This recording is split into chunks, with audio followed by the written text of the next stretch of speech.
Hey guys, Rob from the Off-Grid Tiny House. It is November, and I think it's the 5th or something, November 5th, 2020. Very nice weather out for November, which is awesome, because October was fairly damn cold here in Canada. So my dad's actually over at his trailer getting things kind of organized. I gave my dad the propane generator that I had because I really didn't have a use for it anymore because of the upgraded solar. So he's going to take full advantage of that. I also gave him my 20-pound propane tank. So gave him that, and he's using one of the propane tanks for a wall heater that he actually picked up from somebody that he knew for free. So we kind of well, he mostly did it. He got it all set up in his trailer there, and he's basically turning it not into a tiny house or anything, but a place where he can go in the wintertime or anytime and work and have heat and electricity. So similar, like a little workshop basically. I guess you could sleep there if you had to, but that's the story there. So work I'm all caught up with work so far, so I'm gonna get moseying on making some videos for you guys. I've been lacking on the Patreon videos for my Patreon members, so I've been kind of leaving them little update messages and stuff like that. So I'm going to start going full bore on videos, and yeah, I'm going to get to it. Hey so guys, see you soon. From the Off-Grid Tiny House, out on my walk in November, believe it or not, because hey, I'm enjoying some good weather while we still got it before the snow hits, and then it's a hellhole. So wanted to give you some updates. So my plans for the tiny house, guys. What has Rob been doing while you guys haven't really seen me making videos? Well, I've been looking into a washer dryer unit, possibly a combo, to go into the tiny house. I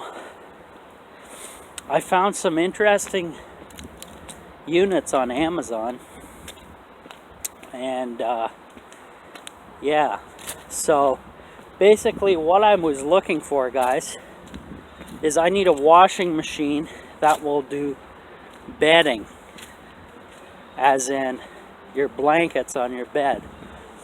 The Panda that I have now absolutely will not do bedding, and that's kind of a biggie for me. So I'm assuming I'm going to have to sell the Panda washing machine and spin dryer, and I'm also going to have to well, the plan is to sell the Cubic Grizzly Mini complete stove kit and vent kit with it for about $1,000 firm on that. And then the Panda, I'm not so certain on what to charge, maybe $100 for that. And then I also want to sell the propane fireplace that is in my tiny house, and that'll be at least another $1,000 for sure, with the vent kit and the whole 9 yards. So when that happens, I'm not sure, but it's going to be coming up. Probably not till next year. That way I get about a little bit of cash flow coming in, as well, and it will change the layout of the tiny house once I go ahead and get that stuff out of there. But now that's the thing with that is it's going to leave me 2 giant holes through the opposite ends of the tiny house through the wall. So obviously the hole for the Cubic Mini Grizzly and the hole for the propane fireplace.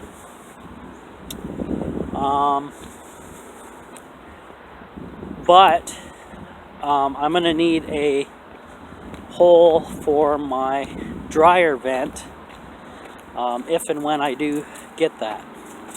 Because I basically want a washer and dryer system that is going to, you know, do the job for me.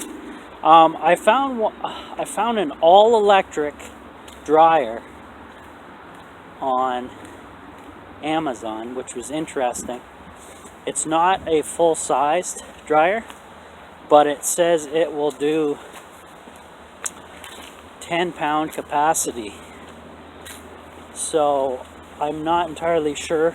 See, this is the thing with Amazon. I'm gonna have to leave a question for them on that certain product and ask if it will be able to handle bedding, like a blanket. Because that's the whole point of me upgrading, guys. If I'm not able to wash my blankets, like my heavy, large stuff, there's no point, right? That's the whole point of getting rid of stuff and getting everything kind of reorganized, where I can be completely in there, ready to rip. So washer dryer is what I'm looking at. They had, holy shit, that's a big ass spider. They had, let's see, it was they have, the unit I was looking at, I looked at a combo unit that does wash and dry all in one unit, and that was about $1,200, something around there. Or I could go with 2 separate units. And getting back to that, yeah, like I said, the dryer unit that I was looking at is 120 volts. And it takes longer to dry stuff, but that's it. Be back in a sec.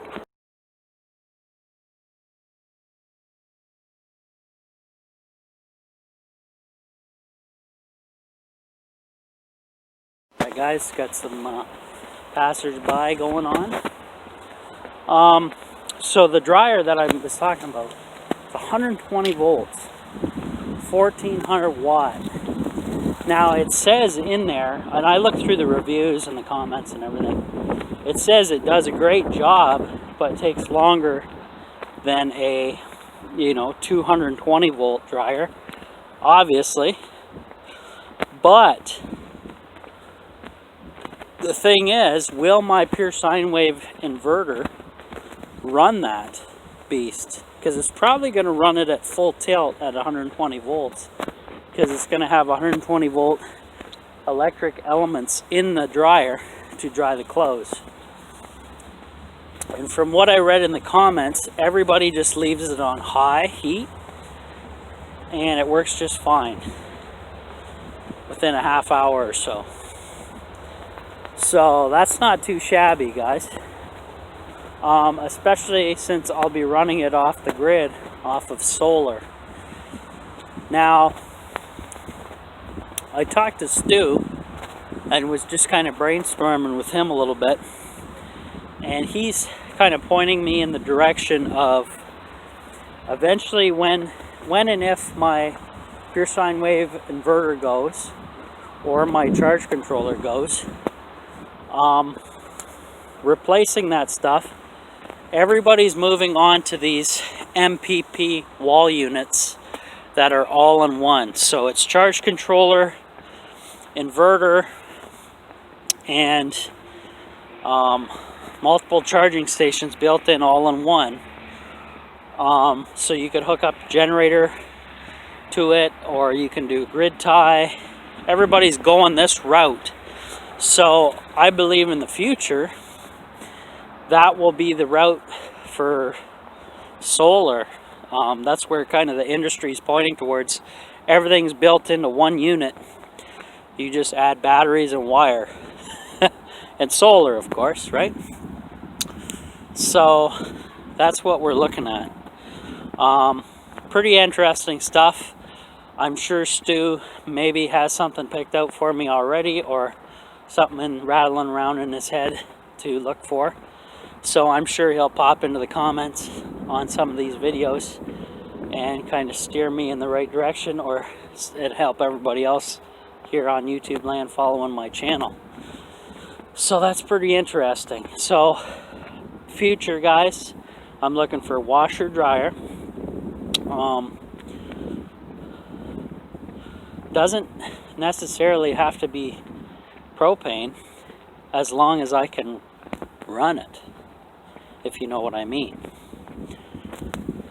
But eventually, when the stuff is moved, I won't want to go that route.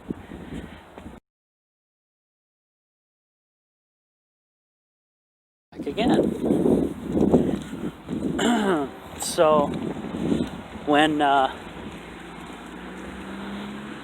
actually, guys, so when the Panda, the Cubic Mini, or the Cubic Grizzly, and the propane fireplace are gone, that's going to free up a whole lot of space for the layout of the tiny house. And I'm thinking where the propane stove is, I'm going to put possibly the new washer dryer and my stove, my new oven, propane oven from the RV. And with that, I should be able to do some serious damage. I'll be able to do all my laundry, all different sorts, cook, and everything's close to my gas lines there, next to the wind turbine battery. So it's not much of a stretch to run some gas line over, even for a propane dryer. I could hook up dryer to propane, and of course the oven to propane, and they're just gonna have to be kind of that side of the world. That's what I'm kind of looking at. So slowly getting things. You know, things would go a lot quicker, guys, if the money was there, but you know, it isn't. So I'm just gonna keep on chugging away till it is there. And go from there. But I'm gonna shoot a separate little video then, or splice in that dryer that I've been talking about into this video on Amazon, and then you guys can go check it out, because if it doesn't help me going off the grid, it might help somebody else. But I did like the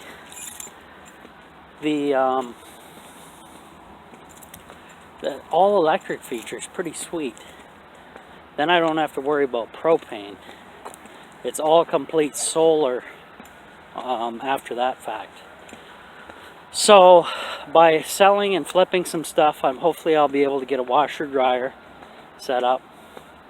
And eventually I do want to get a couple more batteries, same type, and maybe one more solar panel, even though I'm pretty much maxed out as is. It's pretty insane how well those solar panels work, even in overcast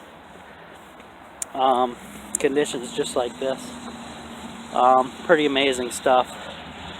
Now, I haven't been to the tiny house in a while, so tomorrow I'm going to go there for sure, shoot some more videos, and get into some more prepping videos for sure over there, because a lot of my fans are dying for prepping videos, and they want to hear my thoughts on the election nonsense. 2020 election that's going on in the US, and yeah, it is something else so far, I'll tell you that. Something just wild about that. So stay tuned for that, guys. See you in a bit.